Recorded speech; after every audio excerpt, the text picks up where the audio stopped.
The following program was produced by an independent community producer. The opinions expressed do not necessarily reflect those of the ECAT staff or board of directors.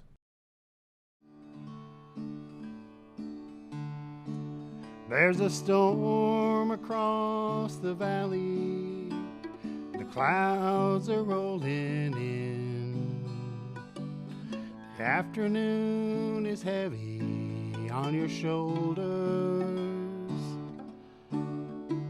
There's a truck out on the 4-lane, a mile or more away.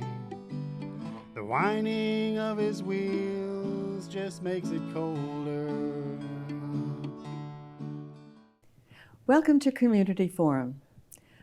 I'm Priscilla Almquist-Olsen, your host. Today is May 10th, 2023.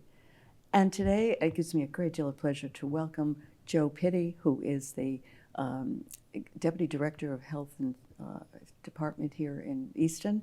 And his job is community outreach and engagement. Joe, thank you for coming aboard. And thanks for having me. Yes, it's wonderful. And I want to congratulate you, first off, because you have produced for the Council on Aging so many wonderful programs that really deal with the needs, both physical and mental, of people who are seniors in Easton. So I want to thank you for that. But first, tell me a little bit about yourself, where you grew up and where you went to school and all that good stuff. Yeah, absolutely. So my name is Joe Pitti. I'm the Deputy Director for Community Engagement and Programming under Health and Community Services. Originally, I'm not from Massachusetts. I'm from a small town outside of Rochester, New York called Hilton. Grown up, played sports, recreational activities. If you could play it, I was in it. Went to Hilton High School.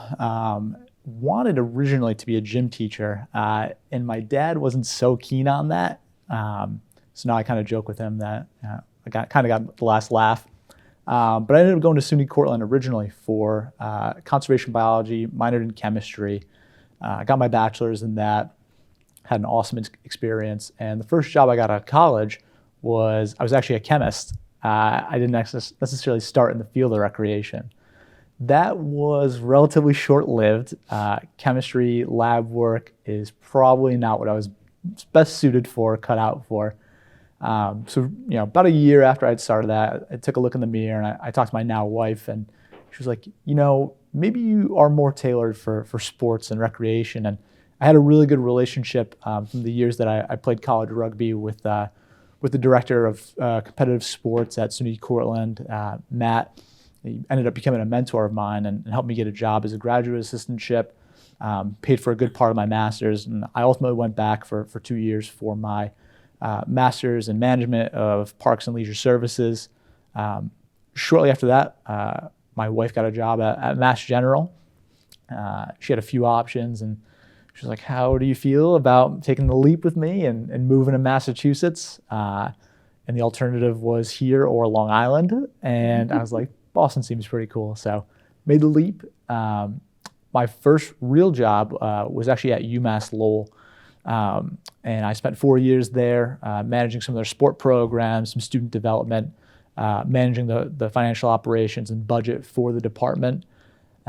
Those 4 years came and went. In that time, I started my PhD program, which is sort of a significant undertaking. That research is focusing on the intersection of recreation, leisure activity, learning, and well-being for older adults too. So hopefully at some point I'm able to wrap that up. It's taking a little bit of time, but it's well worth it. So obviously survived COVID and everything. Through a lot of tough times, helping college students at UMass Lowell get through that. And then obviously about a year ago, actually, I saw the job posting for Easton. And when I took a look at everything I've accomplished leading up to this point, my field of study, sort of the unique components that go into health and community services model versus council on aging model, parks and recreation model, was a really attractive proposition. So I interviewed, and I ultimately was lucky enough to be selected by Kristen and her team. Well, it's the components that you deliver are the components that your education and experience have provided, really. Yeah. So it was a great fit for you and for Easton. Seems to be the case. Yeah. Yeah, and you were just saying it's shortly a year since you arrived.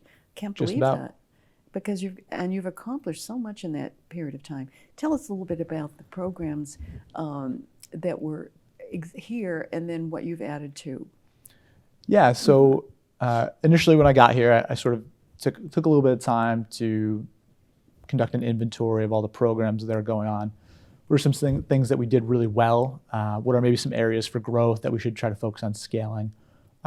The fitness programs and the programs that take place at Frothingham Hall that historically have been geared towards folks that are 50 and up, there is such a demand for it. Those folks are so passionate about those programs. And I think initially there was about 6 unique fitness classes that we offered through the day, throughout the week, as well as some sprinkled in special event programs, guest speakers, things like that. In about a year, we've been able to invite in some instructors that were referred to us from other towns, identified some folks that might be willing to teach more than one program, and we've a little over doubled it. I think we're going on about 14 unique programs a week. Our schedule is jam-packed. We've recently partnered with AARP, the Garden Club, Easton Women of Today, to run some unique standalone single-day events for us, and we've been able to do it in a way where we can keep the costs relatively low compared to some of our benchmark towns around us. For programs that don't occur at Frothingham Hall, the numbers that we've had is I couldn't even count or quantify it, but we've been able to add floor hockey for children that were 4 to 6 years old, which is sort of an underserved population, as well as a 7 to 9 counterpart program to that. I think we had almost 100 children in that. We offer fitness programs for moms of kids between 6 weeks and 6 years, modestly attended, but again, a population that was really underserved and might have had some barriers to them achieving their fitness goals or getting back into the community and engaging. Additionally, we've been able to subsidize trips to Blue Hills Mountain for some ski trips, and so much more. And I'm really excited about some of the stuff we have on the horizon. And one of the things I think that's you have pointed out is that your programs are, even though you are located at the Council of Aging building, Frothingham Hall on Barrow Street, Northeastern, you offer and initiate programs for all ages. So are you the new recreation person also, or? Yeah, so I'm really tasked with all of the recreational programming that goes on in town and focusing how we can engage individuals that are Easton residents, regardless of their age, identity, whatever it might be, any sort of demographic information. So we're continuing longstanding traditions that engage, families, intergenerational groups, in the egg hunt, in the upcoming children's races, and trying to find other ways that we can bring folks together. Okay, so because I thought you were just dealing with the 50 and older crowd, but no. No, so much more than that. Yeah. And we've seen some of the programs that we've run start to unite groups across ages, across identities. A good example is the ballroom dance class that I know Kristen had mentioned on a previous interview with you. We have young couples all the way to folks that are sort of in their golden years and retired, and that program is really gratifying to see. And we've been able to host some retirement seminars as well that draw people of all ages. Family programs, we're testing out and teasing out some of the caregiver type programs. Myself, I grew up, and after school I went over to my grandparents' house and they took care of me for most weekdays, and they would take me to programs, they'd take me to practice for things like that too. So that's sometimes an under-realized component of programming, is involving the caregivers and acknowledging that it's not always the parents. Okay, and I'm sure that you have grandparents who are taking their grandkids to events. Yeah, absolutely. Yeah. So tell me, what has been your greatest joy in providing these services? And perhaps you can talk about some people you've met that have really inspired you, impressed you. Yeah, that's a tough one. I think the thing that's brought me the most joy from this program, for sure, has been seeing the participants at the programs, whether it's a sport program and seeing the camaraderie at the field hockey field for our clinics, our track and field program for middle schoolers, the egg hunt. That was so much fun to see everybody just releasing the madness of everybody that's like 1-year-old to 10-year-old, storming the field, all the families smiling and having such a good time. It's so rewarding. So I can't even count. You'd have to ask my team how many times I've said, I just love my job. It's so much fun. And the smiling couples that are carving out about 45 minutes to learn how to dance together, or the folks that are just coming in during the day and coming in and looking forward to the programs that we're hosting and leaving with a smile. It's so satisfying. And so many of the programs are free, but there is a small fee that is required of some of these programs, because obviously you're attracting expert instructors who obviously need to be paid, and not volunteers. So, and how has that been going? Have people been satisfied with the prices, the fees? Yeah, it seems so. We actually send out a satisfaction survey after all of our programs that folks have to register for. And one of the questions is, how do you feel about the relative price for the program and what you receive in terms of services? And a majority of the feedback's been that people think it's a pretty decent value. One of the commitments I made to the Recreation Commission coming into this year is we're going to do our best to not raise fees, and beyond that to try to lower fees. Some of the programs we've looked at, we've actually been able to cut prices, in some cases up to like 20%. And have you made special accommodations for perhaps people who really don't have any extra income to apply? Yeah, absolutely. Cost should never be a barrier. Recreation to me it's what makes life worth living. So if folks have financial hardships, you can always email our office and we'll do our best to accommodate. Good. Okay, so that's good to know.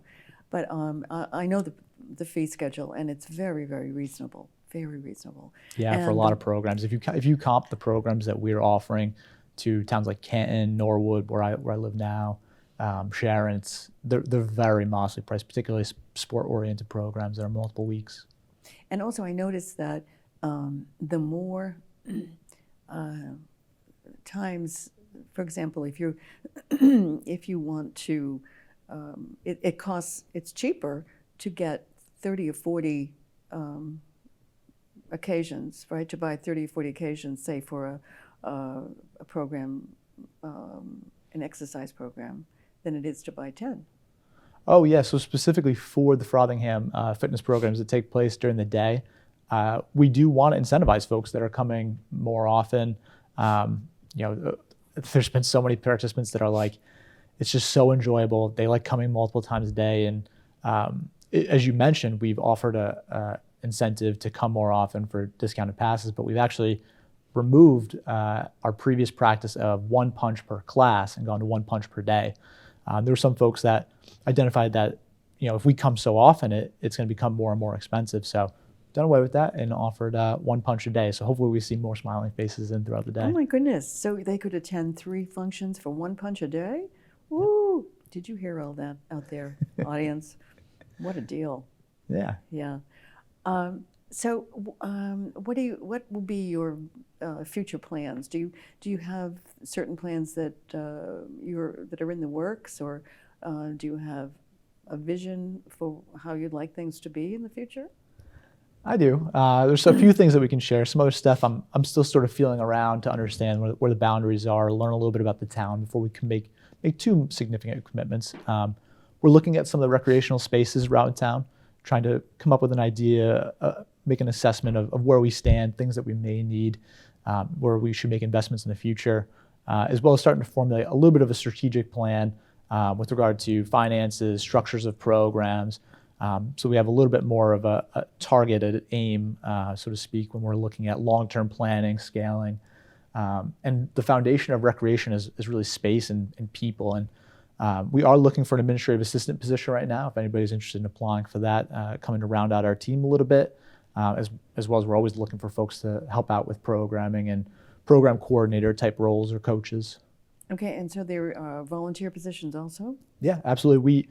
We work very closely with Corey Ahonen, who I think you've also interviewed. He's my counterpart as the Deputy Director for Health and Community Services, to give some tax work-off opportunities to older adults, as well as bringing parents into the fold for coaching opportunities, as well as a handful of other volunteer opportunities. We've been able to partner with students from Oliver Ames to give them volunteer hours for their honor society, We've done programs at Borderland State Park for their annual program in September.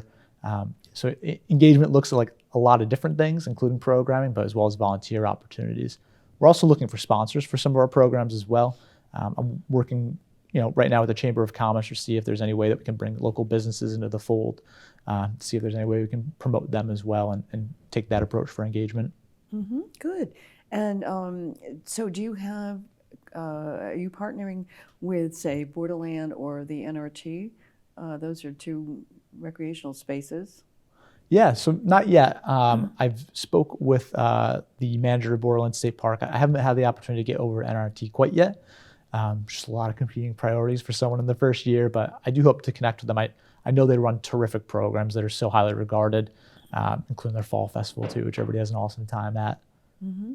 Well, I think sometimes it's just communication. If you provide in your newsletter information about other recreational possibilities and health-oriented activities to the public who reads your newsletter, that can be helpful too. So Totally, couldn't agree more. Yeah. Well, any parting words? Oh, definitely check out the website.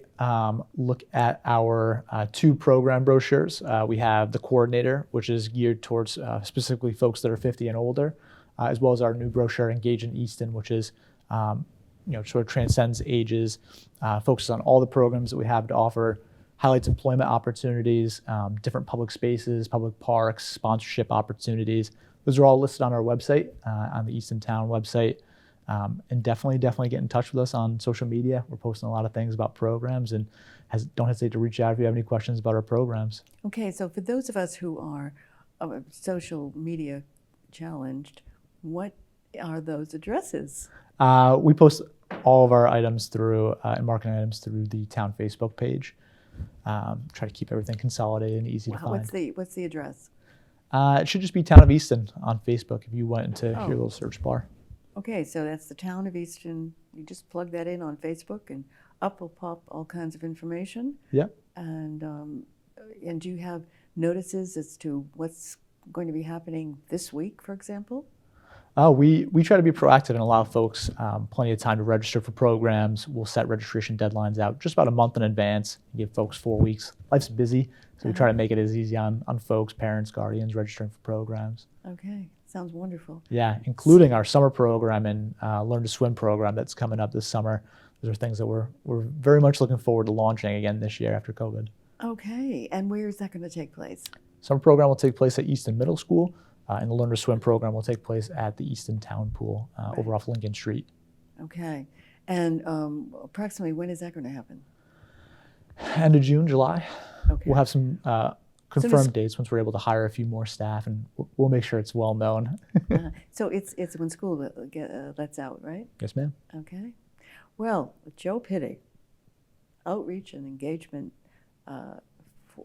Officer and Deputy Director of the Easton Health Department.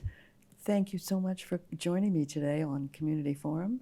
You have truly created a wider community for the people of Easton with all of your additional programming, your very creative ideas, and I'm sure, however, that you would welcome the public to contact you if somebody has an idea or a recreational need or just someone to applaud your work. So how would they contact you personally? Yeah, absolutely. Best way to reach us is through our programming team's joint email, which is programs@easton.ma.us. We're always open to suggestions and especially open to applause and thanks. Well, I certainly applaud you. You have done a wonderful job. And those of you who are seniors out there, remember to drop by on Barrow Street at the Frothingham Memorial Hall, where you can pick up the connector. Is that the newsletter? Coordinator. Yeah. All right. So you can coordinate your activities. Absolutely. And maybe you'll have a chance to meet Joe too if he's available. So thank you for watching. Priscilla Almquist-Olsen bidding you farewell, and until next time, be well. There's a storm across the valley, clouds are rolling in.